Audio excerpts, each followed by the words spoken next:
सबसे पहले आप सभी का बहुत बहुत स्वागत है। हम फर्स्ट वर्डिक्ट मीडिया है, फर्स्ट वर्डिक्ट मीडिया की पूरी टीम यहाँ पर मौजूद है और आज जो है वो फतेहपुर के मुद्दों को लेकर और कुछ जो है वो राज्य स्तर के मुद्दों को लेकर यहाँ पर डिबेट होने जा रही है। सबसे पहले तो हम स्वागत करेंगे, हमारे साथ प्रवक्ता है और आजाद उम्मीदवार के समर्थक है कांग्रेस से निर्मल सिंह जी हमारे बीच में है, आपका बहुत बहुत स्वागत है। और भाजपा से जितेंद्र पठानिया जी हमारे बीच में है, आपका भी बहुत बहुत स्वागत है। और आजाद प्रत्याशी कृपाल परमार, उनके समर्थक हमारे साथ है प्रदीप जी, आपका भी बहुत बहुत स्वागत है। आज बात करेंगे फतेहपुर के मुद्दों को लेकर। यहाँ पर पिछले 18 वर्षों से कांग्रेस का राज रहा है, पिछले 18 वर्षों से कांग्रेस फतेहपुर के अंदर कायम रही है और आज कई विषयों को लेकर बातचीत करेंगे। मैं अपनी टीम की भी इंट्रोडक्शन आप सभी के साथ करवा दूं। रितु जी मेरे साथ मंच पर है और उसी के साथ सचिन जी हमारे साथ है और मनीष जी हमारे साथ है, जो कैमरे के माध्यम से लाइव स्ट्रीम ये आप सभी के बीच में रखेंगे। फेसबुक लाइव के माध्यम से आप सभी के बीच में ये जो डिबेट है वो होने जा रही है। मनीष जी संवाददाता है फतेहपुर से, साथ में श्वेता है हमारे साथ, ये संवाददाता है इंदौरा से। हमारी पूरी टीम यहाँ पर मौजूद है और ये डिबेट फेसबुक लाइव के माध्यम से फर्स्ट वर्डिक्ट मीडिया के पेज पर आप लोग लाइव देख सकते हैं। आप सबसे चाहेंगे कि शेयर आप सबसे पहले इस लाइव डिबेट को करें। भाजपा के समर्थक हमारे साथ है और कांग्रेस के समर्थक हमारे साथ है, उसी के साथ आजाद प्रत्याशी है, उनके समर्थक भी हमारे साथ है। रितु जी हमारे साथ है, रितु जी से भी मैं चाहूंगा कि आप भी मंच संभालें। और शुरुआत हम करेंगे कांग्रेस के प्रवक्ता से। फतेहपुर के अंदर पिछले 18 वर्षों से कांग्रेस रही है और इस समय अगर बात की जाए तो केवल 5 दिन बचे हैं चुनाव के लिए। 12 नवंबर को चुनाव होने हैं, मतदान होना है, उसके बाद 8 दिसंबर को जो है वो यहाँ पर रिजल्ट आएगा। हिमाचल के अंदर किसकी सरकार बनती है, कौन सत्ता में फिर से आता है या फिर कांग्रेस की सरकार आती है, ये उस दिन आप सभी के सामने आएगा। सबसे पहले कांग्रेस से हम शुरुआत करेंगे और कांग्रेस के प्रवक्ता हमारे साथ है निर्मल सिंह जी। निर्मल जी सबसे पहले तो हम आपसे जानना चाहेंगे पिछले 18 वर्षों में कांग्रेस ने किस तरह से कार्य किए हैं और इस बार विधानसभा चुनाव के अंदर कांग्रेस जो है किन मुद्दों को लेकर चुनाव लड़ने जा रही है। पहले तो मैं आपकी सारी टीम का यहाँ आने पर स्वागत करता हूँ, धन्यवाद करता हूँ। उसके बाद मैं आपको ये बताना चाहता हूँ कि जो 18 साल की क्या बात है, सन 1977 में सुजान सिंह पठानिया जी यहाँ से पहली बार विधायक बने थे और उस वक्त हमारा इलाका इतना पिछड़ा हुआ था कि हमारे नाम मात्र गांवों में बिजली थी और हमारे जो क्षेत्र है इसमें एक भी वाटर सप्लाई स्कीम नहीं थी। ठीक है जी। तो उस वक्त सुजान सिंह पठानिया जी ने पहली मर्तबा ही अपने कंस्टिट्यूंसी में 10 water supply scheme, 6 lift irrigation scheme और 26 ट्यूबवेल और सैकड़ों लोगों को रोजगार देकर हमारे अनोखा की जो है वो 3-4 मेन जो लाइनें थी उनको खींचा था। उसके बाद जो हमारा 43 साल का सुजान सिंह पठानिया जी का जो कार्यकाल था उसमें हमारे तमाम जितने भी गांव हैं उन गांव को सड़क से जोड़ने का जो है वो काम किया और हर गांव हमारा जो है वो सड़क के साथ जुड़ा हुआ है। इस बार किन मुद्दों पे जो है कांग्रेस चुनाव लड़ेगी? इस बार जो है वो हमारे मुद्दे जो हैं, जो हमारे भवानी सिंह पठानिया जी ने जो इस वक्त ये किया है कि हमारे कुछ उन्होंने 4 सेक्टर में हमारे एरिया को बांटा है। एक तो पहला जो हमारा ये पोंग डैम के साथ लगता एरिया है, इसको उन्होंने कहा कि टूरिज्म के लिए इसको बढ़ाएंगे जिससे लोगों को रोजगार मिलेगा और हमारा एरिया जो है वो डेवलप होगा। दूसरे उन्होंने उस एरिया को जो है निचली जो हमारी बेल्ट रही है डुक्कर साइड है उसको जो इंडस्ट्री एरिया घोषित करवाने के साथ साथ वहां पर जो है वो कार्य किया जाएगा ताकि लोगों को रोजगार मिले नजदीक में, जिसकी नींव जो है वो सुजान सिंह पठानिया जी जहां रख कर गए हैं। क्योंकि 132 के भी जो है वो हमें पावर स्टेशन जो है वो फतेहपुर में दे दिया गया है जिससे हमारे जो इंडस्ट्री पर लगाने वाले हैं उनको बिजली की समस्या नहीं रहेगी। ठीक है जी। उसके बाद जो हमारी ये वैलेट है इसको जो है वो अर्बन एरिया के हिसाब से डेवलप किया जा रहा है, जिसके लिए 20 करोड़ की जो है अभी उन्होंने एक स्कीम जो है रैन के लिए स्वीकृत करवाई है, जिससे वो एरिया हमारा जो है ये डेवलप होगा, एजुकेशन हब। और इसके साथ जो राजा तालाब की वैलेट है उसको जो है वो चाहते हैं कि हेल्थ के हिसाब से जो है वो डेवलप किया जाए। कांग्रेस के प्रत्याशी हमारे साथ थे, कांग्रेस के प्रवक्ता हमारे साथ थे।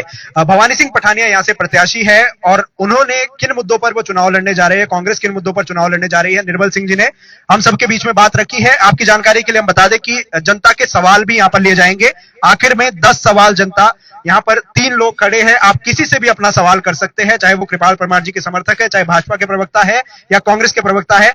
अब मैं चाहूंगा कि कांग्रेस भाजपा के जो प्रवक्ता है वो बताए कि किन मुद्दों पर इस बार भाजपा जो है चुनाव लड़ने जा रही है।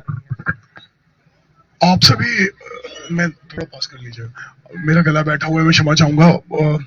आप सभी जितने भी श्रोता यहाँ आए हुए सभी का मैं हार्दिक अभिनंदन और स्वागत करता हूँ, और फर्स्ट वर्ल्ड मीडिया की पूरी टीम का कि इतनी सर्दी में भी आप लोग यहाँ आए और लोगों के मुद्दे और हमारी पार्टियों जो कि कांग्रेस और भाजपा और आजाद उम्मीदवार जो भी यहाँ से लड़ रहे हैं उनकी बातें सुनने आए और जनता उन्हें सुन सके, उसके लिए आपका धन्यवाद करना चाहूंगा। देखिए, जो भाजपा है उसकी जब नींव रखी गई है तो उसकी नींव ही हमारी राष्ट्र हित, लोगों के हित, गरीबों के विकास के लिए रखी गई है।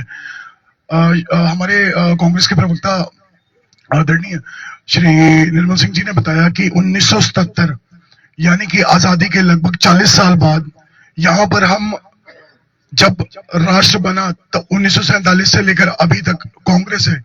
हमारे यहाँ पर भी 18 साल शासन किया, उनके पिताजी ने भी शासन किया, परंतु अभी भी हम मूलभूत सुविधाओं के लिए लड़ रहे हैं। सड़कें पानी। आगे की हम कब सोचेंगे?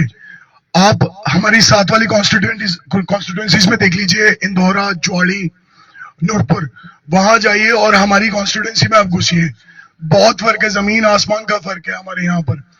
अभी हमारे जो मेन मुद्दे हैं, देखिए मेन मुद्दे हमारे ये हैं कि यहाँ पर जो चीजें अभी तक लोगों को नहीं मिली हैं, हमारे यहाँ पर कई ऐसे गांव है जहां अभी भी आप जाएं वहां पानी नहीं है, जाने के लिए सड़कें नहीं है, और अगर हमारे यहाँ पर हॉस्पिटल हैं भी तो वहां पे स्टाफ की इतनी कमी है, वो यहाँ से नूरपुर भेजते हैं।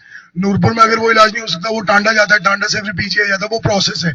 लेकिन नूरपुर में इस वक्त 42 डॉक्टरों की टीम बैठती है, नूरपुर में एसपी का जिला है, नूरपुर में और भी कई चीजें हैं, वो चीजें यहाँ भी हो सकती थी। अब अगर आप तहसीलों की बात करें जो हमने रे में आई है या हमारे फतेहपुर में आई है या हमारे राजा तालाब में आई है, कई पटवार सर्कल हमने नए बनाए हैं जो लोगों को दूर दूर जाना पड़ता था, उसके लिए अब हमारी सरकार ने यहाँ पर ना रहते हुए भी जल शक्ति मिशन के अंदर कम से कम नहीं तो मैं कहता हूँ 100 करोड़ के काम हमारे इसी बेल्ट में करे हैं। अणु वाले बेल्ट में सबसे ज्यादा काम हुआ है जहां पे लोगों को बहुत परेशानी थी पानी की, और इस बार जो ये चुनाव लड़ा जा रहा है ये विकास के मुद्दों में लड़ा जा रहा है। और दूसरी बात मैं एक और कहना चाहूंगा कि हमारे यहाँ पर हम 1 साल के काम क्यों पूछ रहे हैं, हम 5 साल के कार्यकाल क्यों नहीं पूछ रहे भवानी जी से और कांग्रेस से कि 5 साल का हिसाब दीजिए, 5 साल में क्या किया गया 2017 से 2022। धन्यवाद। चलिए, आजाद प्रत्याशी कृपाल सिंह परमार, उनके जो समर्थक है प्रदीप जी हमारे साथ है। आप सभी को हम बता दें कि कृपाल परमार भाजपा के ही नेता है। 2017 में टिकट उन्हें दी गई थी, लेकिन जब उपचुनाव 2021 के अंदर हुए उस समय उनकी टिकट काट के देव ठाकुर को दे दी गई थी, और अब कृपाल परमार को 2022 में भी टिकट नहीं दी गई, तो वो आजाद चुनाव लड़ रहे हैं। उनके समर्थक हमारे साथ है प्रदीप जी। प्रदीप जी, आपसे भी जरूर हम यहाँ पर जानना चाहेंगे कि किन मुद्दों को लेकर कृपाल परमार 2022 के विधानसभा चुनाव में उतरे हैं। धन्यवाद जी। मैं सबसे पहले कृपाल परमार जी के बारे में ये कहना चाहूंगा कि उनका नाम नहीं उनका काम बोलता है। वो अपने नाम से ज्यादा अपने काम के लिए जाने जाते हैं। परमार जी पूर्व में ना तो पंच थे, ना सरपंच थे, ना विधायक थे, लेकिन उनसे जितना बन पाता था उन्होंने बड़े ही सेवक भाव से फतेहपुर की जनता की सेवा की, और उन्होंने जितने भी जो दाएं बाएं विधायक थे भाजपा पार्टी के, अगर उनकी सूची ली जाए कामों की तो सबसे ज्यादा काम करने की जो लंबी सूची है वो श्री कृपाल परमार जी की है। तो उन्होंने, सबसे पहले मैं तलाड़ा से शुरू होता हूं। तलाड़ा में लगभग पिछले 40 वर्षों से एक पानी की समस्या थी। वहां पे कांग्रेस की सरकारें भी आई, भाजपा की भी सरकारें आई, लेकिन कोई विधायक, कोई सीएम, कोई बड़ा नेता उस समस्या का समाधान नहीं कर पाया। लेकिन परमार जी ने, जैसे उनको उनकी समस्या का पता चला, समय रहते उन्होंने 6 महीने के भीतर 3 किलोमीटर पाइपलाइन डालकर वहां की समस्या का समाधान किया। और इसके अलावा परमार जी को मतलब जो काम, जैसे राजा का तालाब के जहां रैन के लोग थे उनको अपने छोटे मोटे काम करवाने के लिए फतेहपुर जाना पड़ता था, तो वो उन्होंने, जैसे लोगों ने मांग की उप तहसील की, उन्होंने उप तहसील वहां पे का उपहार जो है फतेहपुर के लोगों रायगढ़ तालाब के लोगों को दिया। साथ में दूसरी उप तहसील का उपहार उन्होंने रैली के लोगों को दिया और दाना मंडी का उपहार उन्होंने रे के लोगों को दिया। उन्होंने जितने काम किए हैं मुझे नहीं लगता कि भाजपा के किसी प्रत्याशी ने उतने काम किए होंगे। तीन यहाँ पर हमारे साथ दो प्रवक्ता और एक समर्थक यहाँ पर कृपाल परमार जी के खड़े हैं।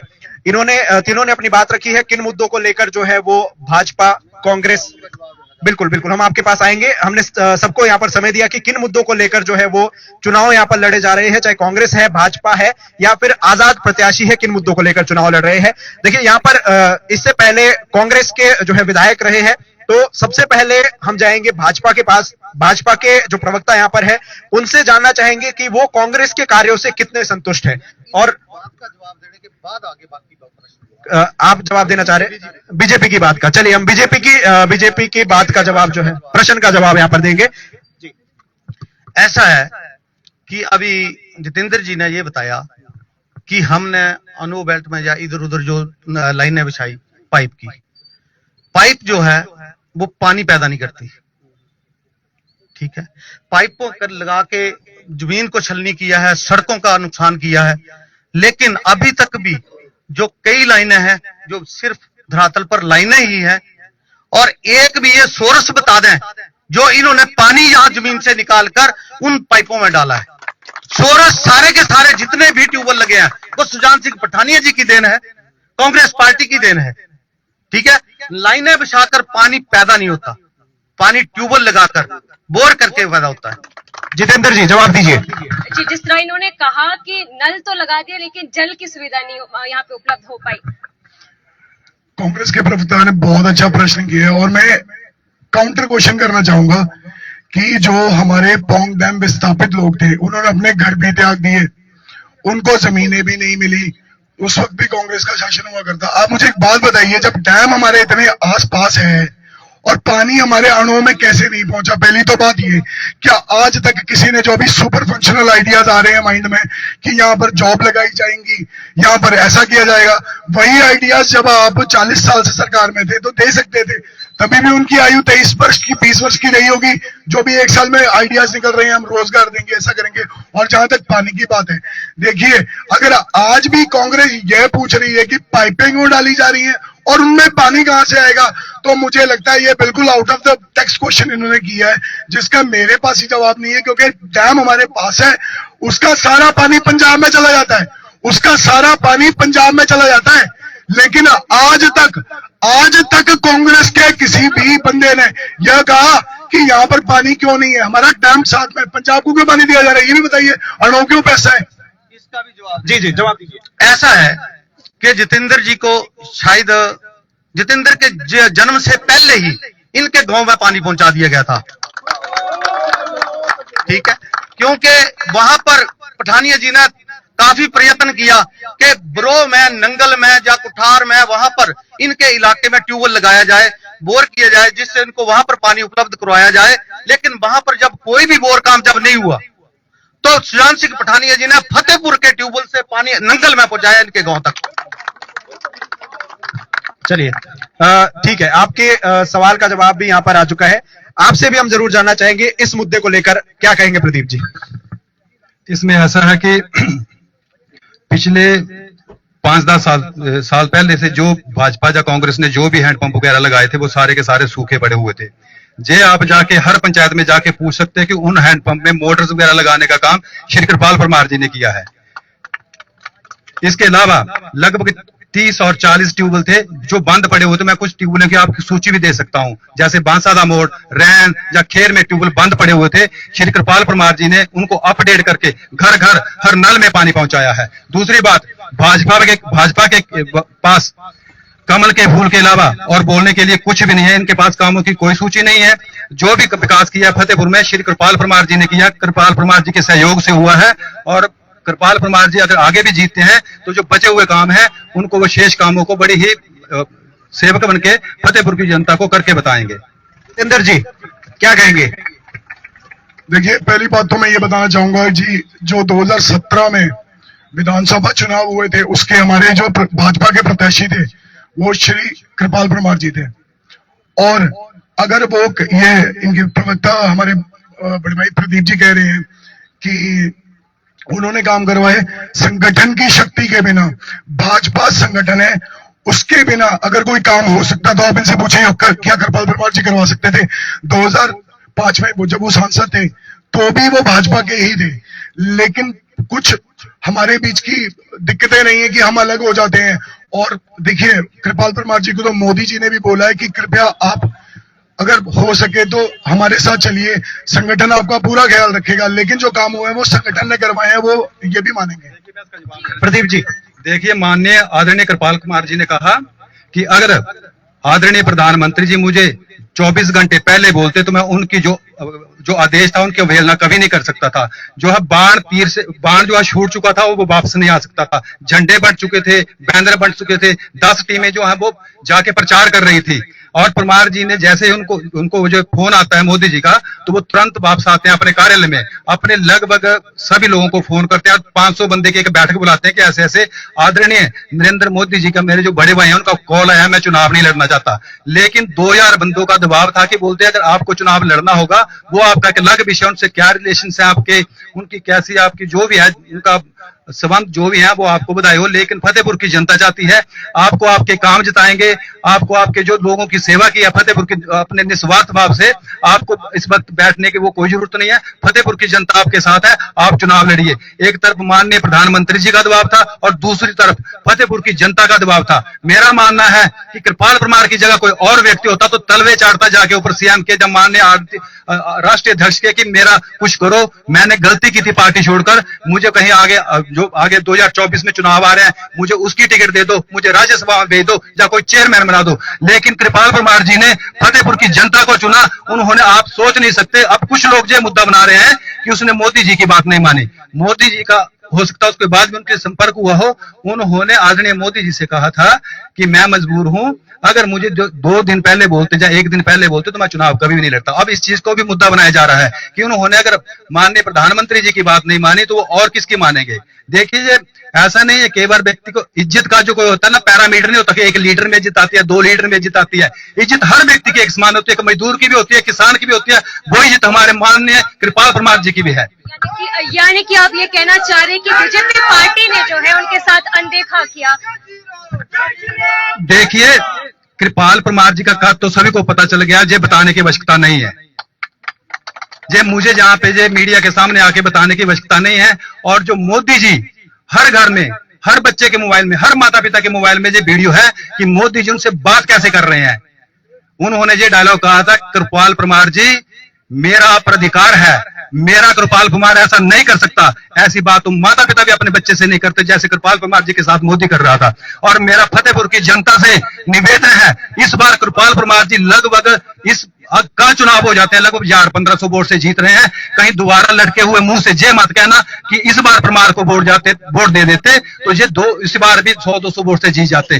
पिछली बार मात्र 1200 की चुनाव से उनका जो है हार हुई थी। इस बार कृपाल कुमार जी जीत रहे हैं। मेरी फतेहपुर की जनता से विनम्र प्रार्थना है कि लोगों के बहकावे में ना आए। जो भी प्रत्याशी हैं, कई बार हजार लड़ चुके हैं जी भाजपा के खिलाफ। भाजपा के प्रत्याशी हैं, उनके पास एक ही आ जाके मुद्दा जाता है, मोदी जी आएंगे, जोगी जी आएंगे, मोदी जी आएंगे, वोटों की पोटली लाएंगे। खुद इनमें दम नहीं है और जो आ जाके मोदी पे बात फेंक देते हैं सारे के सारे। जी चलिए, भाजपा के जो आजाद प्रत्याशी है, भाजपा से नेता रहे हैं कृपाल जी, उन्होंने अपनी बात रखी है कि कृपाल परमार जी को किस तरह से मोदी जी का फोन आया और सारी बातें यहां पर रखी है। हम आगे बढ़ते हैं अपने मुद्दों की ओर। हमने पहले भी आपको बताया कि 18 वर्षों से फतेहपुर के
देखिए, महंगाई और गैस, महंगाई और गैस, यही दो मुद्दे हैं इनके पास, और कोई मुद्दा नहीं है। इन्हें देश से कोई फर्क नहीं पड़ता, हमारी फौज कहां जा रही है इससे इन्हें कोई फर्क नहीं पड़ता, हमारी फौज के पास क्या क्या सुविधाएं आ रही है इससे कोई फर्क नहीं पड़ता।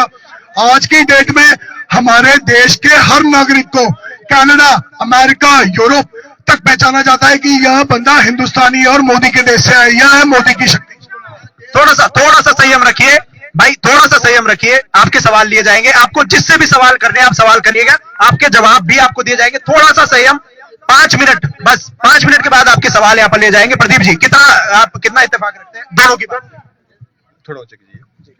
सबसे पहले तो मैं जो नूरपुर से कटी हुई 15 पंचायतें हैं, हाँ, मैं ये कहना चाहता हूं कि सबसे पहले जो नूरपुर से कटी हुई 15 पंचायतें हैं, जे उन 15 पंचायतों का इतिहास रहा है कि वो मशीन को हारने नहीं देती। पहले भी जो चुनाव चिन्ह है मशीन जीत चुका है आजाद प्रत्याशी के तौर में, और इस बार भी ये मशीन फतेहपुर में जीत रही है और अच्छे मतों से जीत रही है। ये ठीक है।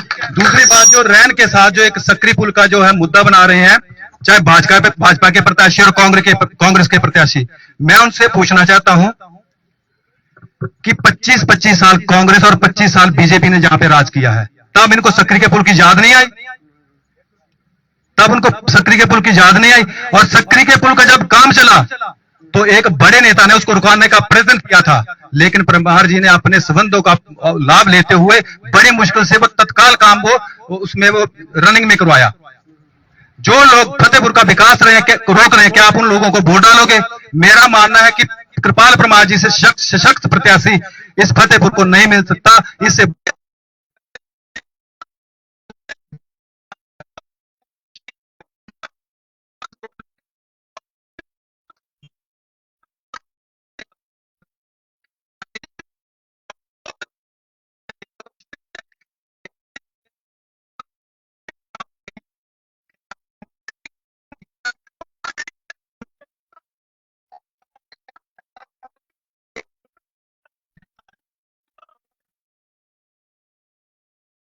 चलिए, 11 महीने का हिसाब ये दे रहे हैं। हम चाहेंगे, सचिन जी हमारे साथ कैमरे पर है, एक बार आप साउंड का भी जरूर चेक कर ले। हो सकता है कि साउंड का थोड़ा इशू रहे, हम अपनी टीम से चाहेंगे कि साउंड का आप जरूर चेक कर ले, साउंड आ रही है या नहीं आ रही है। तो चलिए, 11 महीने का हिसाब आपसे मांगा गया है। इसके बाद जनता के सवाल हम लेंगे, जनता के जिससे भी जो भी सवाल रहेगा आप बताइए किस प्रवक्ता से आपका सवाल है और उनको आपके सवाल का जवाब देना होगा। आप सभी से हम आग्रह करते हैं फिर से कि अग्रेसिव ना हो, आप शांति से सवाल करें, शांति से अपने सवाल का जवाब दें, क्योंकि विचारधाराएं अलग हो सकती है। लड़ने झगड़ने से या फिर किसी पर एग्रेशन दिखाने से कुछ नहीं होगा। आप सभी से हम रिक्वेस्ट करते हैं कि आप एग्रेशन में ना आए, आप शांति से अपना जवाब सुने, शांति से अपना सवाल करें। जी, 11 महीने का हिसाब दीजिए। भवानी सिंह पठानिया जी कारपोरेट सेक्टर से राजनीति में आए थे। शायद किसी को यह विश्वास नहीं था कि वो राजनीति में इतने परिपक्व और इतने सक्सेस होंगे। उन्होंने आते ही विधानसभा में जो अपने इलाके के मुद्दे हैं वो बड़े दलबल से उठाए। उसके बाद अगर कार्यों की बात ये कर रहे हैं कि कोई काम नहीं किया, तो मैं आपको ये बताना चाहता हूं कि जब वो लोगों के बीच गए तो सबसे पहले उन्होंने ये कहा कि हो सकता कि मैं नया कोई काम ना कर पाऊं, लेकिन मेरी प्राथमिकता ये रहेगी कि जो सुजान सिंह पठानिया जी और राजा वीरभद्र सिंह जी ने शिलान्यास किए हैं और हिमाचल की सरकार ने जो है वो 4 साल जो है वो उनका जो एक कदम भी आगे नहीं बढ़ाया है, पैसे स्वीकृत होने के बावजूद भी मैं उन कार्यों को किसी भी तरीके से शुरू करवाऊंगा। और उन्होंने, मुझे फक्र हो रहा है बोलते हुए यहाँ कि वो सारे के सारे कार्य जो है वो उन्होंने आते ही शुरू करवाए। उसके बाद 52 पंचायतें हैं हमारी कंस्टिट्यूंसी की। 52 पंचायतों में कोई एक पंचायत ऐसी नहीं हो सकती कि जिसको भवानी सिंह पठानिया ने टच ना किया हो, चाहे थोड़ा ही काम किया हो। लेकिन मैं काम की बात कर रहा हूं, आने की नहीं, काम की बात।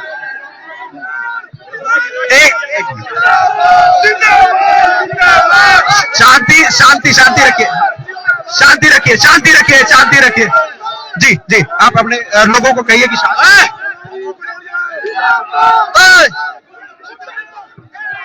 शांति रखिए। आप सबके पास हम लोग आ रहे हैं। बिल्कुल बिल्कुल बिल्कुल, जो भी आपको लगता है, हम आपके पास आ रहे हैं, थोड़ी सी शांति रखिए। बस एक बार ये अपने जो है वो 11 महीनों का काम गिनवाए, उसके बाद लोगों के पास आएंगे। 52 पंचायतों में हमारे 85 महिला मंडल के लोगों ने यो संपर्क किया भवानी सिंह पठानिया जी से, चाहे वो उनके गांव में गए थे या उनके साथ कहीं भी मिले, और 85 महिला मंडलों को भवानी सिंह पठानिया जी ने 25-25 हजार रुपए की प्रोत्साहन राशि जो उनके खातों में चले गई है। उसके बाद 14 हमारे युवक मंडल हैं, 14 युवक मंडलों ने संपर्क किया भवानी सिंह पठानिया जी से, और वो 14 हमारे युवक मंडल थे, उनको भी 25-25 हजार रुपया प्रोत्साहन राशि जो है वो भवानी सिंह पठानिया जी ने दी है। उसके बाद लगभग 175 जो छोटे सड़क और रास्ते जो है उनको भवानी सिंह पठानिया जी ने अपनी विधायक निधि से या किसी और हेड से पैसे देकर काम जो 70% लगभग काम हो भी गए हैं। उसके बाद लगभग 70 करोड़ रुपए राशि जो है वो उन्होंने नए कामों के लिए जो है वो स्वीकृत करवाई है। जो जिसकी लिस्ट अगर कोई चाहता है तो उसकी लिस्ट भी सुबह मैं प्रोवाइड करवा सकता हूं, जो जो कार्य स्वीकृत हुए हैं इस वक्त के। उसके बाद लगभग 80 जो है वो सामुदायिक भवन, महिला मंडल भवन और रविदास भवन, उनको मरम्मत के लिए जो है वो भवानी सिंह पठानिया जी ने पैसे दिए हैं। चलिए चलिए, प्रदीप जी कुछ कहना चाह रहे हैं, इसके बाद बिल्कुल जनता के बीच में आखिरी, प्रदीप जी आप दोनों कहना चाह रहे हैं, चलिए इसके बाद हम जनता के बीच में आएंगे और जनता से सवाल लेंगे। जी बस आपसे रिक्वेस्ट है 2-2 मिनट के अंदर खत्म करें, जनता के सवाल भी है। चलिए चलिए आपसे प्रदीप जी। मैं सबसे अपने जो मीडिया बंधु हैं इनसे कहना चाहता हूं कि जिस रोशनी में आप जो प्रोग्राम कर रहे हो, जो स्ट्रीट लाइट भी कृपाल परमार की देन है जी जितेंद्र जी, सिर्फ एक छोटे से अंदर बिल्कुल थोड़े समय में खत्म। देखिए, पहली तो बात, कृपाल परमार जी के पीछे संगठन था तब काम होते हैं, पहली बात। और जो यहाँ से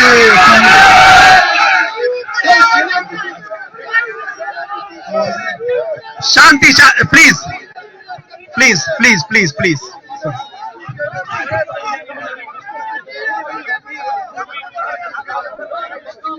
चलिए चलिए, जनता के सवाल भी जितेंद्र जी एक बस, जितेंद्र जी यहाँ पर बोल दें, उसके बाद जनता के सवाल हम लेंगे।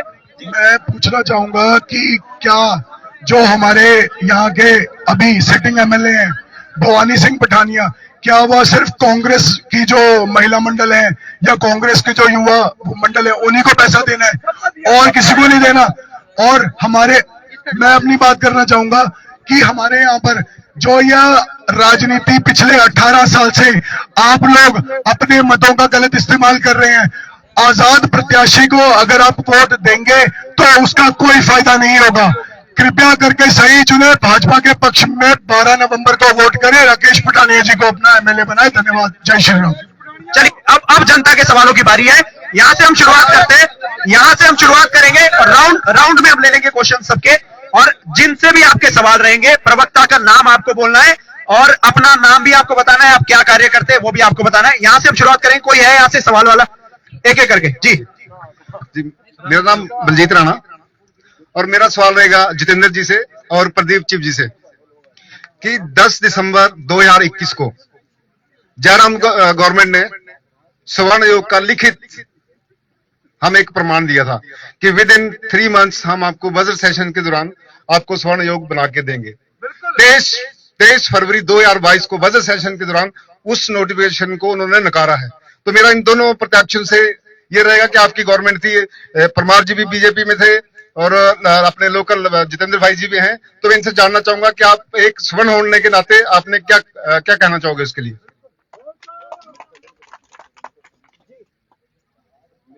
जी प्रदीप जी। अभी जितेंद्र जी ने कहा कि कृपाल परमार जी निर्दलीय लड़ रहे हैं, तो मैं इनसे एक प्रश्न करना चाहता हूं। जो आपके भाजपा प्रत्याशी हैं उन्होंने एक बार नहीं 2 बार निर्दलीय चुनाव नूरपुर में लड़ा है, और वो भी एक महिला के खिलाफ मालविका पठानिया के बाद, और दूसरी बार उन्होंने रणवीर सिंह निक्का के खिलाफ चुनाव लड़ा है। क्या तब जो आज हमारे जो है भाजपा के वो क्या बोलते हैं जो टिकटार्थी थे, फतेहपुर के जो भाजपा के टिकटार्थी थे 15-20 थे, क्या वो आज उनके लिए धरती पुत्र का नारा कहां गया? आज वो कहां गुम हुए हैं? क्या जो भाजपा का प्रत्याशी है को धरती पुत्र है वो? चलिए सवाल का जवाब यहाँ पर जानना चाहेंगे, सवाल आपने किया था, बताइए, आप जवाब देंगे। देखिए, पहली तो बात मैं ये कहना चाहूंगा ना मैं कि हम लोग जो आप रिजर्वेशन की बात कर रहे हैं कि इन्होंने स्वर्णों के लिए रिजर्वेशन मांगी थी। अगर अगर रिजर्वेशन की नहीं, क्वेश्चन एक बार क्लियर कर दे, रिजर्वेशन की नहीं, स्वर्ण आयोग की इन्होंने बात की। स्वर्ण आयोग रिजर्वेशन के लिए ही चला हुआ है। मैं बता रहा हूं आपको, मैं बता रहा हूं। और यहाँ से हमारे जो इनकी पार्टी बनी थी, स्वर्ण आयोग की पार्टी बनी थी, उनके यहाँ पे इस वक्त जो प्रत्याशी हैं वो गायब हो चुके हैं, वो नहीं चुनाव लड़ रहे। ठीक है। और आपको बताना चाहूंगा, हमारा सारा हिंदू समाज, किसी को रिजर्वेशन अगर देनी है तो आर्थिक आधार पर दी जाए, ना कि स्वर्ण, एससी, एसटी इसके आधार पर नहीं होने चाहिए। आरक्षण आपको आपके आर्थिक आधार पर दिया जाना चाहिए। और दूसरी बात, जहां ये मुझे कह रहे हैं कि मैं स्वर्ण हूं, मैं स्वर्ण नहीं हूं, मैं पहले हिंदू हूं, उसके बाद में स्वर्ण हूं, और इसके अलावा मैं कुछ नहीं कहना चाहूंगा। जी, आपके सवाल का जवाब आ गया। क्या आप कहना, चलिए क्वेश्चन आप एक बार फिर से क्लियर कीजिए। मेरा सिंपल कहना था, देखो आपकी जो बात कर रहे हो आप, एट्रोसिटी एक्ट और रिजर्वेशन, ये सेंटर के दो मुद्दे हैं। स्वर्ण आयोग के अपने हिमाचल गवर्नमेंट का है, तो उसके ऊपर मैं जानना चाहूंगा आप उसमें क्या कहना चाहोगे कि हमारे 48 एमएलए जो है वो स्वर्ण है वहां पर, तो स्वर्ण आयोग को उन्होंने क्यों नकारा उनको? मेरा सिर्फ सिंपल सा ये है, बीजेपी की सरकार थी, क्यों नकारा उन्होंने? देखिए, भाजपा सबका साथ सबका विकास चाहती है, ठीक है। और जहां तक स्वर्ण आयोग की बात हो रही है, तो जयराम जी ने बोला था सामान्य वर्ग आयोग बनाया जाएगा और उस पर काम किया जा रहा है, और वो जल्दी पूरा कर भी दिया जाएगा। चलिए अगला सवाल। अब आपके सवाल का इन्होंने इतना जवाब दिया है, अब इससे ज्यादा अब प्रवक्ता ने जो सवाल का जवाब दिया है वही हम कह सकते हैं। चलिए अब अगला सवाल हम लेते हैं, अगला सवाल लेते हैं। आप दोबारा से अगला सवाल। जी मैम, अभी जो बीजेपी के जो अभी आए हैं हमारे साथ भाई जी, इनको इससे क्वेश्चन था कि ये बोल रहे हैं कि फतेहपुर में कोई टीचर, स्कूल में, जब कॉलेज में लेक्चरर वगैरह हमारे उधर 3 है रे में, ठीक है। हॉस्पिटल जो फतेहपुर में है स्टाफ कम है, ब्लॉक में 12 बंदे कम है हमारे, ठीक है। हॉस्पिटल में अल्ट्रासाउंड लगा है, जब से अल्ट्रासाउंड की मशीन लगी है रेडियोलॉजिस्ट नहीं आया। आपकी सरकार 5 साल थी, इतनी हम इतनी है नहीं, सेंटर की तो छोड़ो, स्टेट की बात कर रहा हूँ। इतनी जो है वैकेंसी खाली है, उनको क्यों नहीं भरा गया? जो 4500 रुपए पे बंदे रखे गए, उनकी रोजी रोटी 4500 रुपए क्या चलेगी? आप खुद बता दो। 1100 का जवाब दीजिए। देखिए, जो इन्होंने बात करी ना कि स्टाफ नहीं है, तो स्टाफ विधायक की भी जिम्मेदारी बनती है। 4 साल हमारे खराब हुए और उसके बाद 1 साल नोटिफिकेशन की जहां तक बात की जा रही है, मैं आपको एक बात बताना चाहूंगा, जिसे रोजगार 4500 का मिला है उसके लिए 4500 भी बहुत है।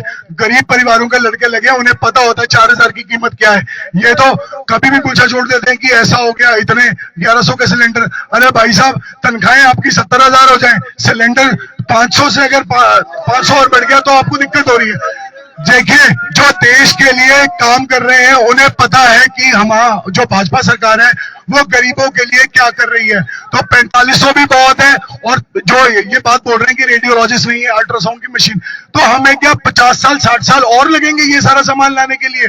आप अगर नूरपुर जाए तो वहां कोरोना काल में ऑक्सीजन प्लांट लगा दिया गया, 42 डॉक्टरों की टीम बिठा दी गई। हमारा इतना बड़ा इंफ्रास्ट्रक्चर है, आप अंदर जाइए, वहां पे दवाई तक नहीं होती अवेलेबल।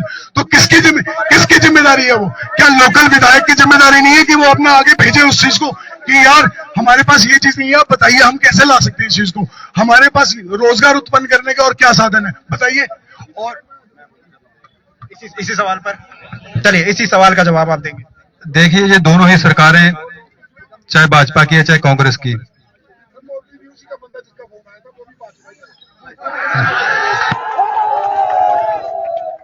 बिल्कुल सही बोल रहे हो, इसमें कोई संशय नहीं है। वो आज भी भाजपा के हैं, कल भी भाजपा के हैं। उन्होंने कल अपने की प्रतिक्रिया में बोला था कि कुएं की मिट्टी कुएं में ही जाएगी, ठीक है। और दूसरी बात, अगर सुने, जो कुएं की मिट्टी कुएं में ही जाएगी, इसमें कोई संशय नहीं है। अगर आज भाजपा के प्रत्याशी जहां में नहीं होते तो हम नोटा दबाते, हम कांग्रेस जैसी भ्रष्ट पार्टी को कभी मतदान नहीं करते। चलिए अगला सवाल। मैं यही पूछना चाहता हूं कि एक क्वेश्चन मेरा, हेलो, मैं यही क्वेश्चन पूछना चाहता हूं, जंगलात महकमे का फतेहपुर से क्यों उठाया गया? मैं बीजेपी से पूछ रहा हूं, फतेहपुर से जंगलात महकमे का दफ्तर जहां से उठा के तमशाह क्यों लिया गया? जी गया। देखिए, शाह नहर का दफ्तर, बहुत बढ़िया आपने मुझे एक क्वेश्चन पूछा और मुझे इसका आंसर देने का मौका मिला, मैं पूरी जनता से हाथ जोड़कर प्रार्थना करूंगा, कृपया मेरे उत्तर को कान लगाकर ध्यान से सुनिएगा। जब भी कोई प्रोजेक्ट पूरा हो जाता है, अगर मैंने एक ठेकेदार को एक बिल्डिंग का काम करने के लिए दिया है, अगर एक सुनो जो आप ही उस पर भी आ रहा हूं, जो काम आपने एक ठेकेदार को बिल्डिंग का बनाने का दिया, जब वो बिल्डिंग बन जाती है ठेकेदार उसी घर में तंबू लगा के बैठा रहता है, बताइए वो कहीं ना कहीं तो जाएगा। शाहनहर का जो मेन ऑफिस है वो मंडी इसलिए शिफ्ट किया गया, जो बड़े अफसर थे वो वहां से काम कर सके। जो हमारे यहाँ के शाहनहर का जो ऑफिस है वो एम्प्लॉइज अभी भी वहां काम कर रहे हैं, कुछ को आईपीएस में सेटल कर दिया गया, लेकिन शाहनहर का काम पूरा हो चुका है, इसलिए वो यहाँ से आ चुका है। जंगलात की इन्होंने बात की, आप मुझे बताइए आज से 20 साल पहले, 15 साल पहले या 10 साल पहले मैक्सिमम काम आपके धर्मशाला जाकर होते थे, गाड़ी में आपका 2000 रुपए का तेल लगता था, तब आप वहां जाते थे। आज जब गरीब बंदा 90% अपने काम नूरपुर में जाके करवा लेता है, तो इनके पेट में मरोड़े पड़ रहे हैं कि गरीब बंदा यहाँ कैसे काम करवा ले रहा है। पहले तो हम 1000 रुपए का तेल डलवाते थे, गाड़ी करवाते थे, शाम को फिर अपनी सेटिंग करके वापस आते थे। वो सारा बिचौलियों वाला काम खत्म हो गया, इसलिए भी कुछ ठेकेदारों के पेटों में दर्द पड़ी हुई है कि अब हम क्या करेंगे। प्रदीप जी भी इस पर जवाब देना चाह रहे हैं। इसमें ऐसा है, जो कांग्रेस और भाजपा चोर चोर मुसहरे भाई हैं, चाहे आए कांग्रेस चाहे आए भाजपा, ये दोनों ही कबड्डी कबड्डी खेलेंगे, गरीब जनता मजदूर के लिए कुछ भी नहीं करेंगे। अब देखिए कोई भी मांगे हैं जो सिर्फ सरकारी एम्प्लॉइज के लिए उठाई जा रही है, क्या किसी ने मजदूर के लिए, गरीब के लिए कोई आवाज उठाई? देखिए कोई भी एम्प्लॉय है आजकल वो 60-70 हजार रुपए से कम सैलरी नहीं है उसकी, ठीक है। सिर्फ आज गरीब की दिहाड़ी आज भी देखो 300 रुपया, मनरेगा की दिहाड़ी देखो 200 रुपया। जे किसने शुरू की थी मनरेगा? जे मेरा मानना है कि ये दोनों पार्टियां जो मतलब किसी गरीब और मजदूर के लिए कोई काम नहीं करने वाली। अगर हमारे जो कृपाल परमार जी आते हैं तो गरीब की और मजदूर की, आम जनता की सिर्फ कृपाल परमार ही सुन सकते हैं, इनके अलावा जे कोई नहीं सुन सकता। चलिए अगला क्वेश्चन अब लेंगे, यहाँ से अब एक क्वेश्चन है। जी भाई साहब, आप सवाल, आपका सवाल बताइए जी। मेरा सवाल जनता का नहीं है, जब बीजेपी का नहीं है, कांग्रेस का। अगर आपने भी मैं पहाड़ी बोली ना बिच सब कुछ, ये सब्जी ली मूलियां सब कुछ ही, सिर्फ एक है पे जा तुसी भी सुने होना पे कांगड़ा के होया जदों एक ने के बोले पे मैं जड़ा भी व्रत हा, अगर पे मैं जड़ा भी मेरा व्रत रह गई तो उसी में मतलब 2000 रुपये ਉਹਦੇ खाते च पांगा फोने च कने एक सूट देंगा कने पर जड़ा मेरा व्रत रह गई हिंदू जनानी है ना। ये सुना ये साडे ट्यूबल भी चलते रहने, अगर असीं 10 साल बाद भैन चोद गुलाम होइए।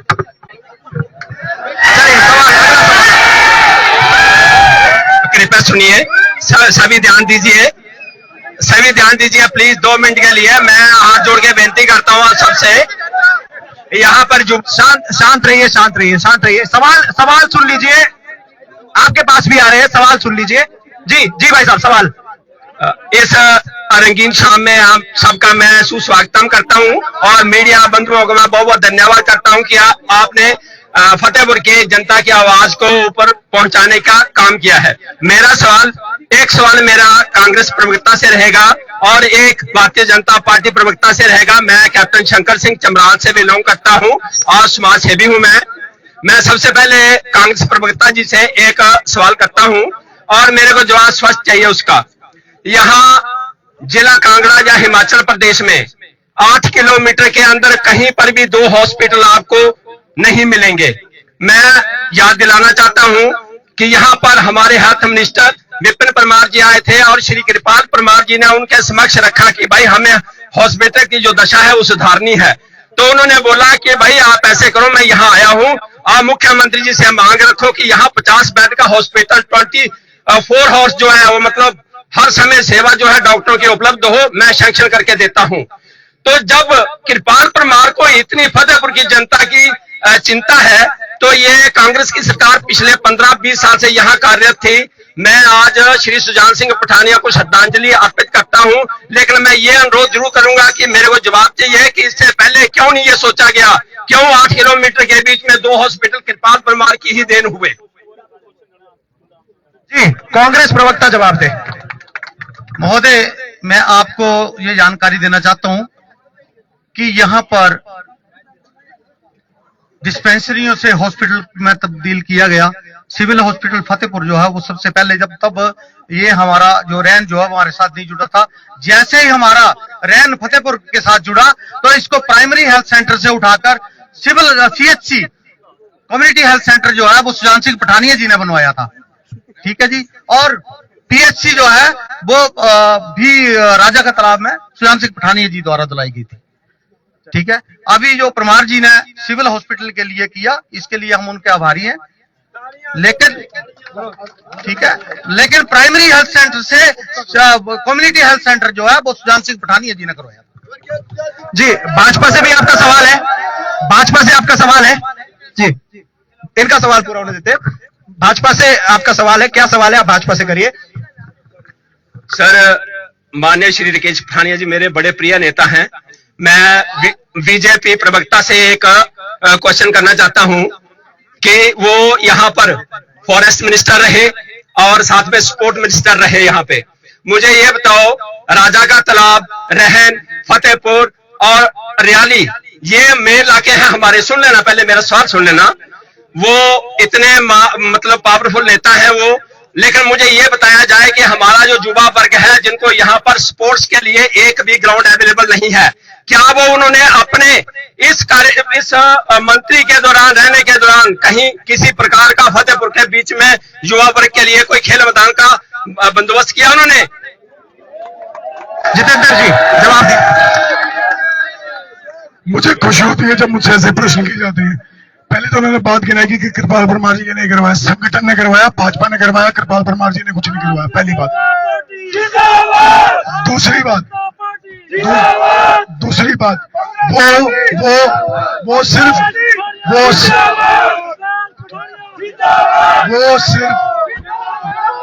थोड़े शांत हो जाइए, शांत हो जाइए, शांत हो जाइए। आपके प्रवक्ता बोल रहे हैं, सुन लीजिए, आपके प्रवक्ता बोल रहे हैं। भाजपा रुके, कांग्रेस के लोगों से भी हम चाहेंगे कि आप रुके। ये डिबेट शो है, यहाँ पर नारे लगाने से कोई फायदा नहीं होगा। आप सभी से हम रिक्वेस्ट कर रहे हैं, आप सभी से भी रिक्वेस्ट है, भाजपा के लोग हैं, आपसे भी रिक्वेस्ट है, कांग्रेस के लोगों से भी रिक्वेस्ट है। यहाँ पर भाई हमारे जितेंद्र जी जो है वो सवाल का जवाब दे रहे हैं जो सवाल किया गया है जी। आपको एक बात और बताना चाहूंगा, इनका सवाल बहुत बड़ा। मैं देखिए, सवाल लेने में मुझे अच्छा लगता है क्योंकि जो सवाल होते हैं उसी में फंसाना में मजा आता है। अब इन्होंने पूछा कि वो स्पोर्ट्स मिनिस्टर थे, वन मंत्री थे, उन्होंने हमारे लिए किया। वो आपके नहीं थे, यहाँ फतेहपुर के नहीं थे, वो नूरपुर के थे।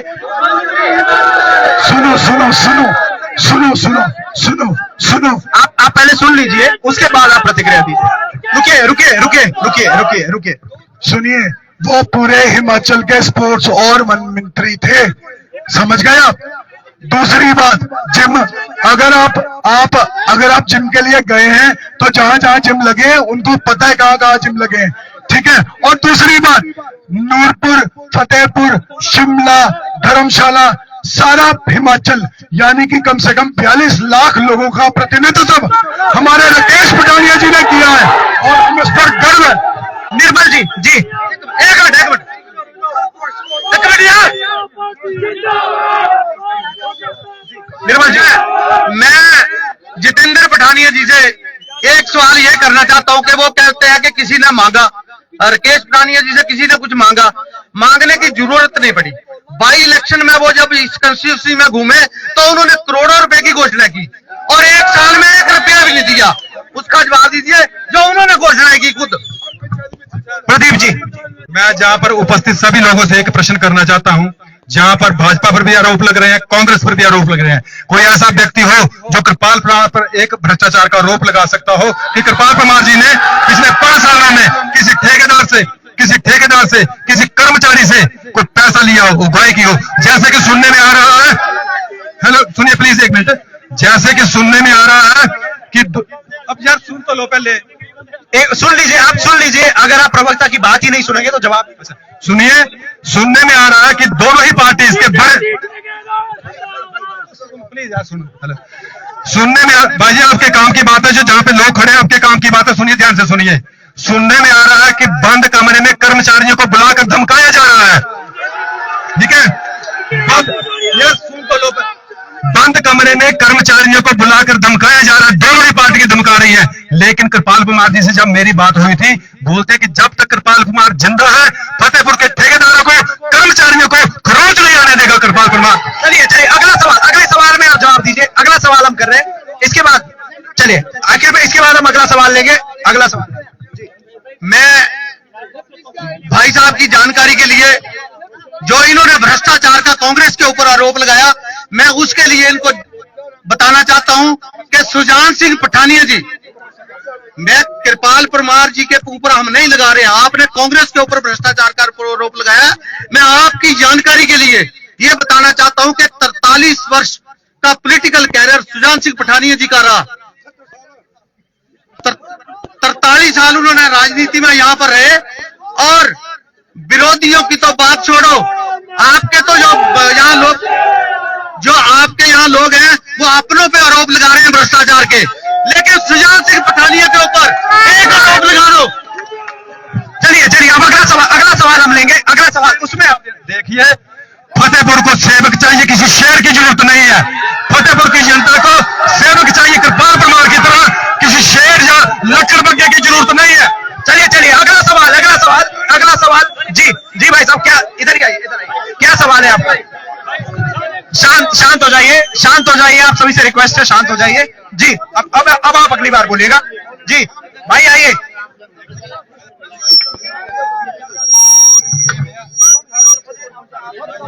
जी एक इनका सवाल ले लेते हैं। भाई क्या सवाल, आपका नाम सबसे पहले आप बताइए।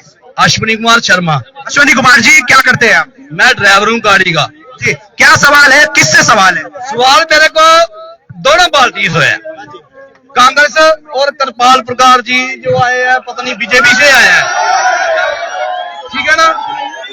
उन्होंने एक बाप होता है ना, सबका एक बाप होता है, दो तो होते नहीं किसी के। लेकिन जब एक बाप दो बच्चे पैदा करता है, एक को ना कुछ दे तो ना तो वो बरखलाफ चल पड़ा है, ठीक है ना, बरखलाफ चल पड़ा है। उसको कितने साल उसने रोटी खाई है उसके पास, जैसी देखनी चाहिए ना इनको। सवाल क्या है? सवाल पे आप आइए डायरेक्ट। ये है कि राकेश पठानिया ने क्या करा, वन मंत्री रहे ना, हम ट्रक ड्राइवर हैं, हमारे को एक महीने का 3-3 लाख रुपए का काम करे हमने, 3-3 लाख का काम करा मैं। हम बोलते हैं नूरपुर में, हमारी तहसील तो फतेहपुर में आती है। एक मिनट मैडम, एक मिनट। राकेश पठानिया ने ये नहीं सोचा कि हिमाचल की जनता है, ये नूरपुर है या ये अंजोरा है, जे कोई है, हम वन मंत्री हैं, हमारे में राकेश पठानिया जी डिपू दे गए थे लकड़ का, हम गाड़ी चलाते हैं, तो उन्होंने इतना काम दिया कि हम एक महीने में 3-3 लाख का काम करा, और उसके कार्यकाल में हम इतने सुखी हो गए कि बिल्कुल ही हम सुखी हैं। आपने सवाल क्लियर दिया कि सवाल किससे है और क्या सवाल है, से पूछना चाहता हूँ अब इन्होंने क्या करा है। बस ठीक है, चलिए हम चाहेंगे कि आप जरा साइड में आप हुए, प्रवक्ता यहाँ पर खड़े। कांग्रेस से सवाल किया गया है, आपने क्या किया है?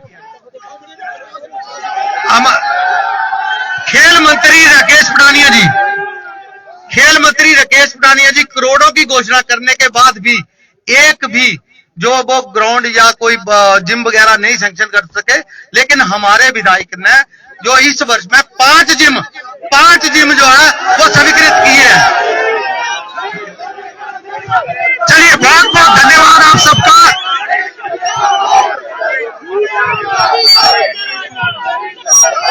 चलिए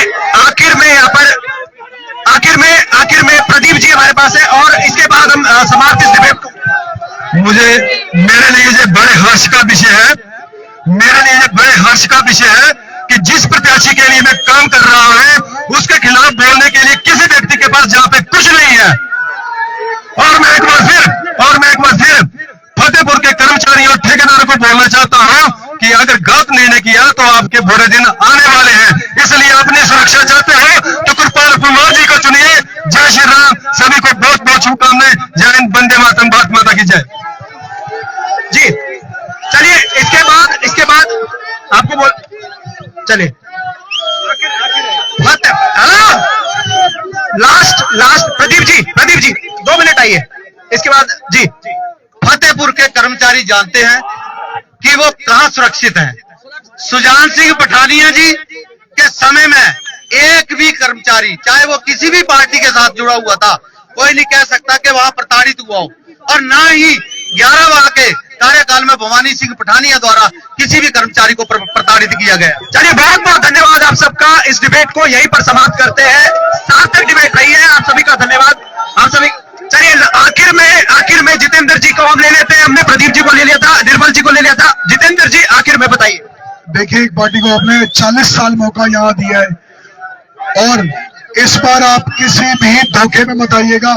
आजाद प्रत्याशी कुछ नहीं देने वाले, भाजपा को लाए और सुरक्षित करें। धन्यवाद। जय श्री राम, भारत माता की जय। बहुत बहुत धन्यवाद आप सबका। इस लाइव को सार्थक बनाने के लिए हमारे प्रवक्ता थे, निर्मल जी हमारे साथ थे, जितेंद्र जी हमारे साथ थे, प्रदीप जी हमारे साथ थे। आप सबका बहुत बहुत धन्यवाद और फतेहपुर की जनता का भी बहुत बहुत धन्यवाद। 5 दिन के अंदर जो है वो चुनाव होने हैं। किसको वोट डालेंगे वो आपके ऊपर है और तीनों प्रवक्ता हमने आप सभी के बीच में रखे थे। आप सभी का बहुत बहुत धन्यवाद हमारे साथ जुड़ने के लिए। फर्स्ट वर्डिक मीडिया देखते रहे, ऐसे ही सटीक खबरें, सटीक विश्लेषण। कल दोबारा आप सभी के साथ मिलेंगे। साथ है ऋतु जी, कल दोबारा से धर्मशाला के कचहरी अड्डा में 5 बजे आप सभी को मिलेंगे। वहां पर भी ऐसी ही डिबेट आप सबके बीच में कंडक्ट करवाएंगे। आप सभी का बहुत बहुत धन्यवाद इस लाइव के साथ जुड़ने के लिए।